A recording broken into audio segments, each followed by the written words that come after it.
Hello and welcome to Aviation Institute. I welcome you all to our YouTube channel.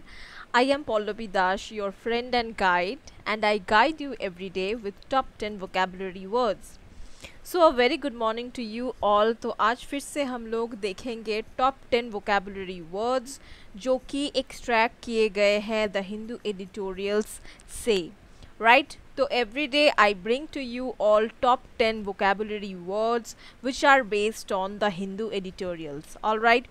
So the Hindu editorial से extract किए जाते हैं top 10 vocabulary words जो आपके exams के perspective से बहुत ज़्यादा इम्पॉर्टेंट होते हैं। ऐसे कुछ वर्ड्स हम लोग एक्सट्रैक्ट करते हैं, top 10 words, right. And I bring to you all those 10 words, उसके साथ साथ उनके मीनिंग्स, उनके पार्ट्स ऑफ स्पीचेस, उनके synonyms, antonyms and how to use it in a sentence. Sentence में उस शब्द को, उस वर्ड को कैसे यूज़ करें, ये भी मैं आप सबको बताती हूँ।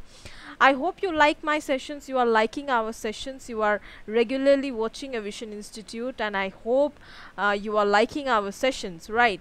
तो ज़रूर हम लोगों को लिख के बताइए in our comment sections how you are liking our sessions, what we need to improve and whatever you think is suitable for us and suitable for we all, so you should write it to us, right। ज़रूर हम लोगों को लिखिए in our comment section ताकि हम लोगों को पता चले कि आप लोगों को सेशंस कैसे लग रहे हैं, कैसे आपको पसंद आ रहे हैं, राइट।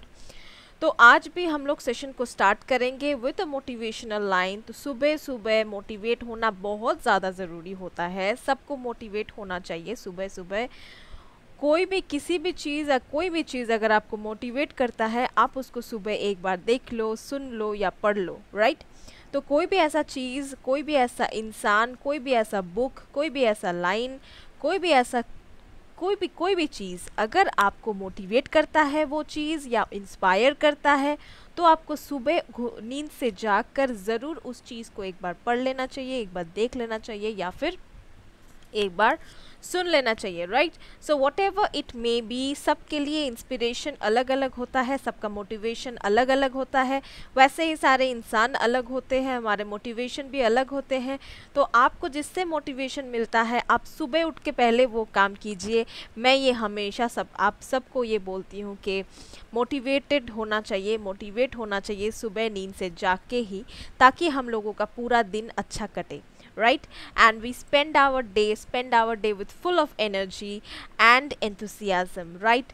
तो ऐसे ही हम लोग आज के सेशन को स्टार्ट करेंगे। देख लेंगे आज हमारे 10 नए वोकेबुलरी वर्ड्स क्या क्या है, वो तो हम लोग देखेंगे ही। और हमारा इस हफ्ता this week we are doing food idioms, ये भी आपको पता है। साथ साथ आपका ईडियम्स का प्रैक्टिस भी बहुत ज़रूरी है, क्योंकि वोकेबुलरी सेक्शन में antonyms, synonym antonyms, meanings, okay, usages in a sentence में कैसे यूज़ करोगे, and idiom and phrases, this is very important in case of vocabulary। one word substitution is again very important from the perspective of your examinations, but one word substitution हम लोग ज़रूर लाएंगे, हम one word substitution भी हम लोग लाएंगे। लेकिन अभी हम लोग जिसके ऊपर फोकस कर रहे हैं वो है idioms and phrases। idioms and phrases is a very vast thing जो कवर करना बहुत लगभग इम्पॉसिबल है। एक बुक आप खरीद लोगे और idioms and phrases पढ़ लोगे, ऐसा भी नहीं हो सकता। और एक बुक आप खरीद लोगे, vocabulary पढ़ लोगे, ऐसा भी नहीं हो सकता। तो vocabulary के लिए आपको न्यूज़पेपर्स के ऊपर डिपेंड करना ही पड़ेगा। So with this, let us start our session. Let us see what is our motivational line for today. Let us see what is our motivational line for today. So today's motivational line is something like this: you cannot change your future, but you can change your habits, and surely your habits will change your future। तो ये एक बहुत बड़ी बात है, ये हम सबको मान के चलना चाहिए, सुनना तो चाहिए ही। ये बात बहुत बहुत ही इम्पॉर्टेंट बात है, ये बहुत ही ऐसा बात है कि आप मान लोगे तो मतलब आप सक्सीड कर जाओगे लाइफ में, you will get success. What is it?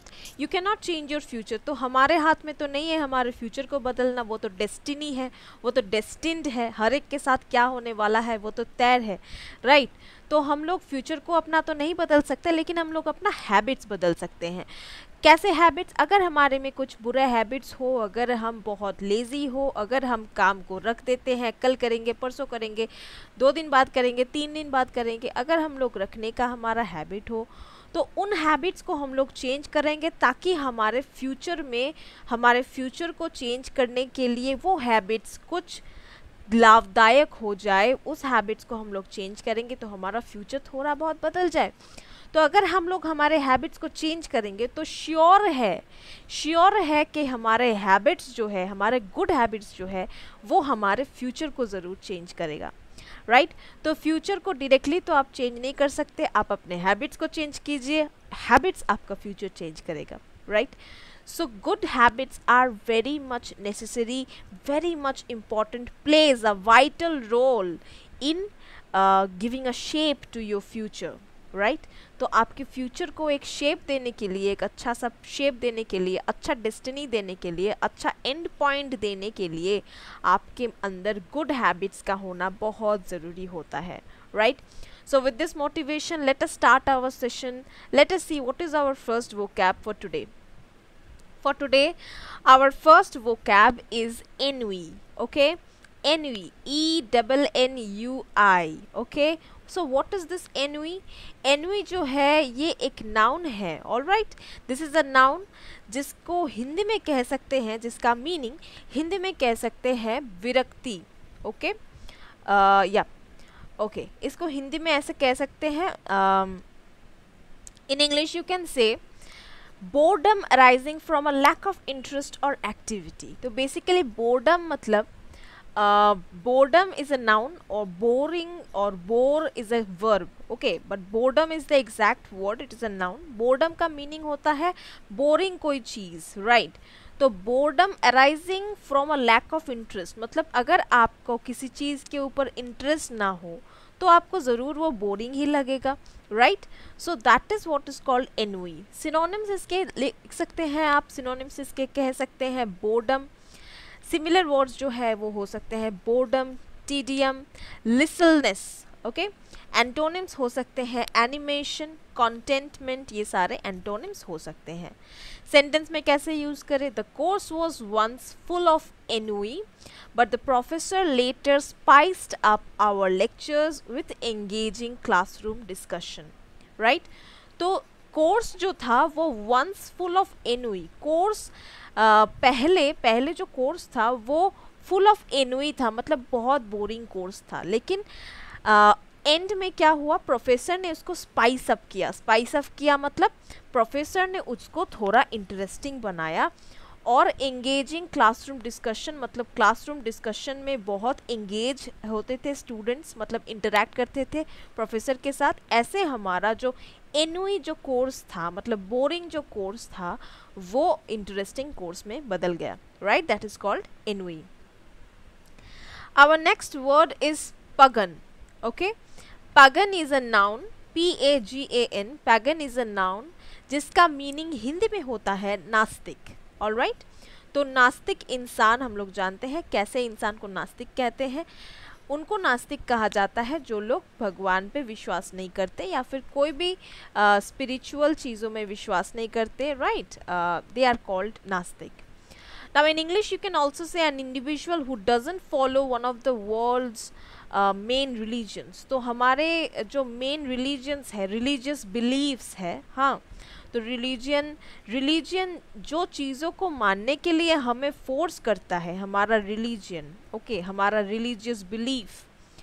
So everybody's belief is different. तो हर एक रिलीजन में रिलीजियस बिलीफ जो होता है डिफरेंट होता है. तो ऐसा कोई इंसान जो वर्ल्ड के जो मेन रिलीजन्स है उसमें भरोसा नहीं करता, विश्वास नहीं करता, they are called pagan. Synonyms इसके हो सकते हैं heathen, agnostic, heretic, apostate. These are synonyms or similar words. Antonyms इसके हो सकते हैं religious, devout, monotheistic, believer. ये सारे antonyms हो सकते हैं. How to use it in a sentence? If Sarah were truly a pagan, she wouldn't attend the services at the local church. अगर सारा ट्रूली पगन होती, मतलब ट्रूली अगर सच में अगर नास्तिक होती, तो वो कभी भी चर्च में जो सर्विसेज चल रहा है, चर्च में जो प्रेयर्स चल रहा है उसको वो कभी अटेंड नहीं करती, वहाँ पे वो कभी नहीं जाती अगर वो पूरी तरीके से नास्तिक होती तो, right, that is called pagan. So here we have our first idiom of the day. Let us see what is our first idiom for today. हमारा आज का पहला idiom क्या है देख लेते हैं. तो ये एक फूड idiom है, जैसे कि हम लोग this week we are doing food idioms, हम लोग इस week food idioms कर रहे हैं. bear fruit, बियर फ्रूट मतलब ना BEAR, बियर का मतलब आप लोगों को पता होगा. This bear is not that bear और नॉट अ भालू, right. So this is not that bear, right. So bear means basically beer means to get result. Okay, so bear fruit means get favorable result from something. So this is called bear fruit. तो beer fruit का meaning क्या होता है, मतलब हिंदी में जैसे हम लोग कहते हैं ना कि इसका फल मिला क्या, राइट, तो दैट इज कॉल्ड फल मिलना, that is bear fruit, right. So bear fruit means get favourable result from something, that means किसी भी चीज़ से अच्छा रिजल्ट पाना, that is called bear fruit. Something related to positivity, not negative result, right. तो इसको सेंटेंस में कैसे यूज कर सकते हैं. In the end, her hard work bore fruit. So this is bore fruit. तो bear fruit को past tense में लिखा गया है bore fruit.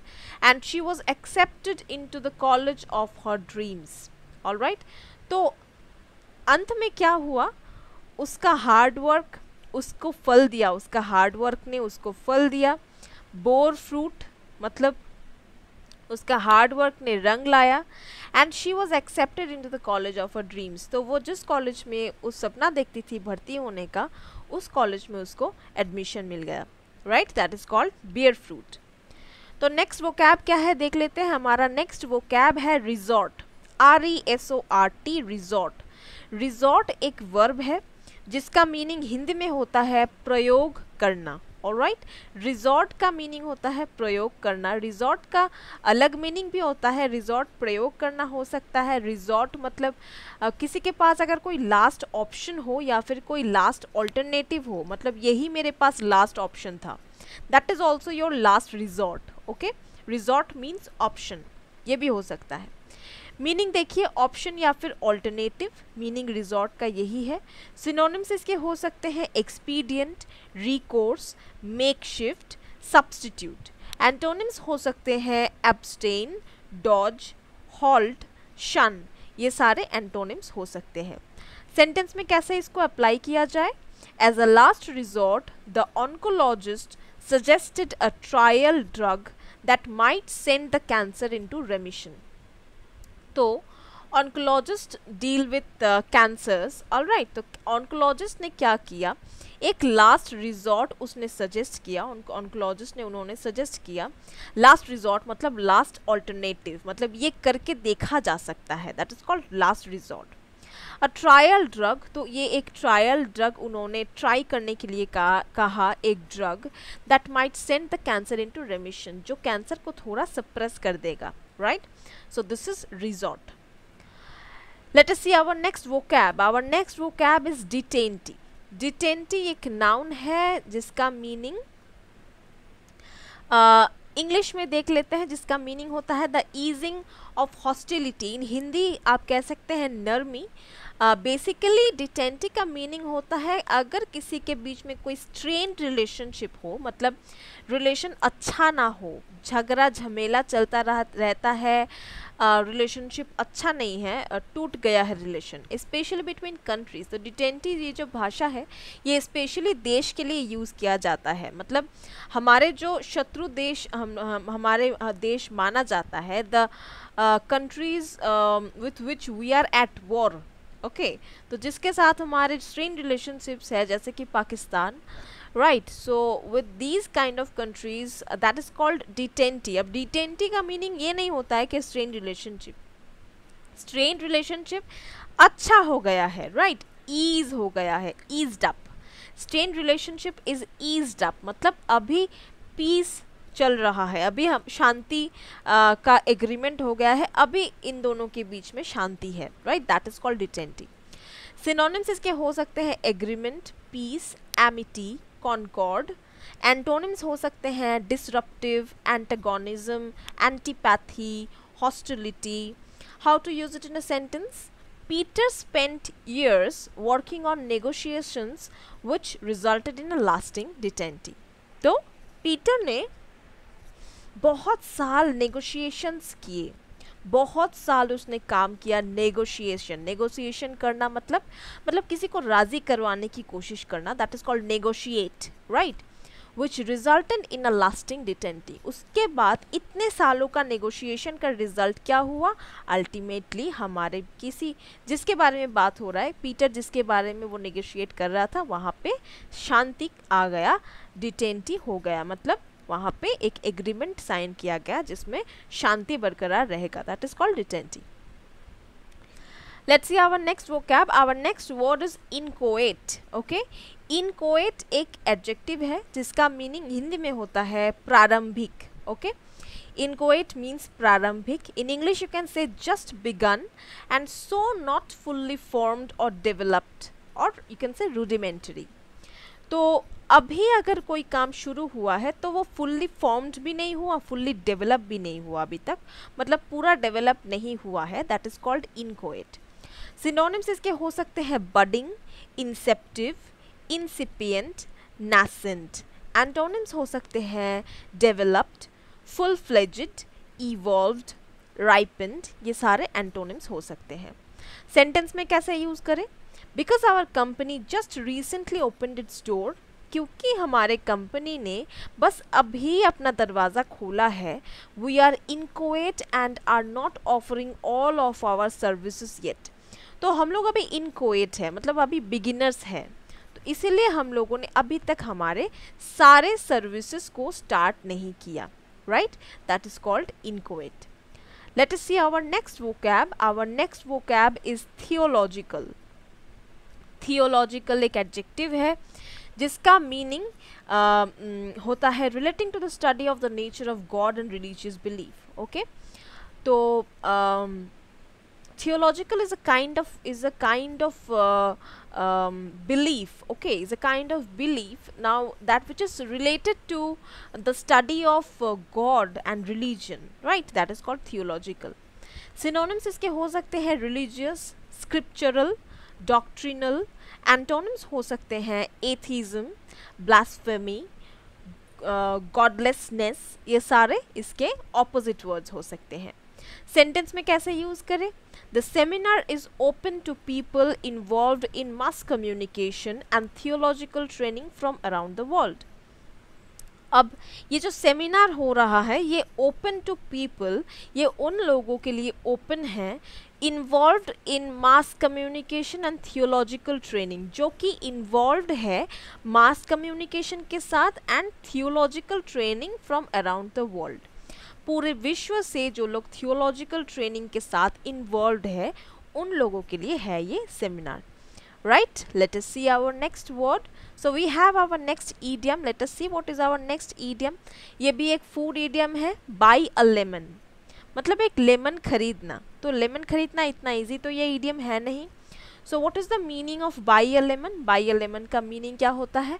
By something worthless, मतलब ऐसा कुछ खरीद लेना जो कि वर्थलेस है, मतलब इतना पैसा इसके लिए देना या फिर पैसे से इस चीज़ को खरीदने का कोई मतलब ही नहीं होता है, मतलब कोई वर्थ नहीं है इसका, मतलब मेरा पैसा वेस्ट हो गया ये चीज़ खरीद के, that is called worthless.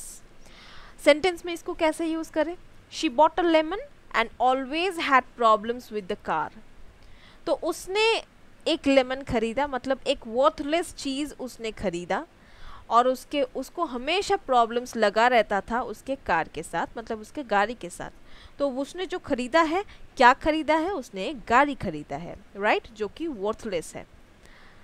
Alright, so this is buy a lemon. Let us see our next word. Our next word is clinch. CLINCH, clinch. तो क्लिंच जैसे कि आप देख पा रहे हैं कि क्लिंच वर्ब भी हो सकता है, नाउन भी हो सकता है, राइट। क्लिंच का मीनिंग हिंदी में होता है पकड़। Alright, so let us see what is the meaning in English. Confirm or settle a contract or bargain. मतलब कोई बार्गेनिंग या फिर कोई कॉन्ट्रैक्ट, इसके बीच में सेटलमेंट या फिर कोई confirmation, that is called clinch. Synonyms हो सकते हैं ग्रिस्प, क्लैस्प, सेटल। एंटोनिम्स हो सकते हैं अनलॉक, रिलीज। सेंटेंस में कैसे इसको अप्लाई करें? Our company's CEO flew to Paris to clinch the deal. तो हमारे कंपनी के जो CEO है वो पेरिस चले गए, फ्लू टू पेरिस मतलब प्लेन से गए Paris, to clinch the deal. क्या करने के लिए? डील को क्लिंच करने के लिए, मतलब डील को सेटल करने के लिए, डील को कंफर्म करने के लिए, right? That is called clinch. Let us see our next word. Our next word is veteran. VETERAN, that is veteran. Veteran एक नाउन है जिसका मीनिंग हिंदी में होता है दीर्घानुभवी, okay. In English you can say a person who has had long experience in a particular field. Basically veteran उन लोगों को कहा जाता है, okay, just spare my Hindi, okay, I will make you understand। मैं आपको समझा देती हूँ veteran का मीनिंग। veteran का मीनिंग होता है बेसिकली किसी भी फील्ड में अगर किसी का अच्छा एक्सपीरियंस हो, किसी भी फील्ड में अगर वो बहुत दिनों से एक ही काम कर रहा है और उसके पास बहुत सालों का एक्सपीरियंस है और वो अपने फील्ड में जो है राजा है, दैट इज़ कॉल्ड वेटरन। सो ही और she is called a veteran. तो आप डॉक्टर के साथ लगा सकते हैं, आप एडवोकेट के साथ लगा सकते हैं, आप प्लेयर के साथ लगा सकते हैं, आप होस्ट के साथ लगा सकते हैं, किसी भी फील्ड के साथ आप वेटरन को लगा सकते हैं जिसके पास बहुत सालों का एक्सपीरियंस हो और उस फील्ड में वो राजा हो। That is when we use this word veteran, okay. Synonyms इसके हो सकते हैं experienced, seasoned, expert, skilled. Antonyms हो सकते हैं इनएक्सपीरियंस्ड, रूकी, एमेच्योर एंड अनस्किल्ड। ऑलराइट, अब इसको सेंटेंस में कैसे यूज करें?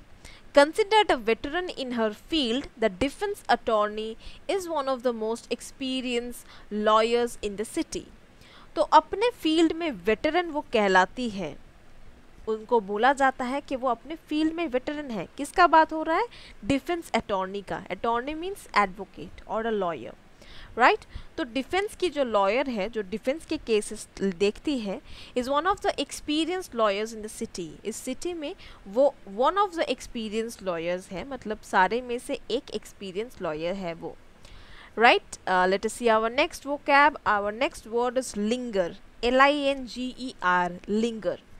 लिंगर एक वर्ब है जिसका मीनिंग हिंदी में होता है दीर्घकाल तक रहना, मतलब बहुत दिनों तक रहना, दैट इज कॉल्ड लिंगर। बहुत दिन या फिर बहुत घंटे, बहुत मिनट, कुछ भी हो सकता है, बस बहुत समय तक रहना, दैट इज कॉल्ड लिंगर।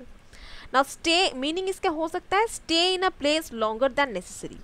तो मतलब एक जगह पे नेसेसरी से ज़्यादा, मतलब प्रयोजन से ज़्यादा टाइम तक रहना, दैट इज कॉल्ड लिंगर। मतलब इतना ज़रूरत नहीं है, उतना ज़रूरत नहीं है, लेकिन वो तभी भी वो चीज़ वहाँ पे है, that is called linger. Alright, synonyms इसके हो सकते हैं loiter. Now this loiter we have heard loitering around, मतलब घूमना, right? That is called linger. इसके सिमिलर वर्ड्स हो सकते हैं लॉइटर, स्टे, रिमेन, वेट, ये सारे हो सकते हैं इसके सिमिलर वर्ड्स। ऑपोजिट वर्ड्स हो सकते हैं रश, हरी, लीव, ये सारे ऑपोजिट वर्ड्स हो सकते हैं। सेंटेंस में कैसे यूज करें? After school some students always linger around the building to talk to their friends. तो स्कूल के बाद हमेशा बिल्डिंग के 4-5 कुछ स्टूडेंट्स लिंगर अराउंड करते रहते हैं, मतलब घूमते रहते हैं ऐसे ही, to talk to their friends, अपने फ्रेंड्स के साथ बात करने के लिए। So that is called lingering around, right? Let us see what is our last vocab for today. This is our 10th vocab, top 10 vocabs, right? What is our last vocab for today? Our last vocab is de facto. Okay, so de facto is a legal term. Let me tell you guys that it's a legal term, लेकिन इसका मतलब समझ के रखना बहुत ज़रूरी होता है. de facto एक adverb की तरह भी यूज़ हो सकता है, adjective की तरह भी यूज़ हो सकता है, right? बेसिकली de facto का हिंदी मीनिंग होता है वास्तव में अगर कुछ है तो वो होता है de facto, वास्तव, right? It is talking about realistic, right? So in real, that is called de facto. Meaning इसके इंग्लिश में आप कह सकते हैं in fact, whether by right और नॉट. तो बेसिकली रियल में अगर कोई चीज़ है, ओके, इन फैक्ट, तो हो सकता है कि उसका वो राइट नहीं है, मतलब उसका उसमें उसका राइट नहीं है, मतलब उसका अधिकार नहीं है, लेकिन यही सच्चाई है. That is called de facto.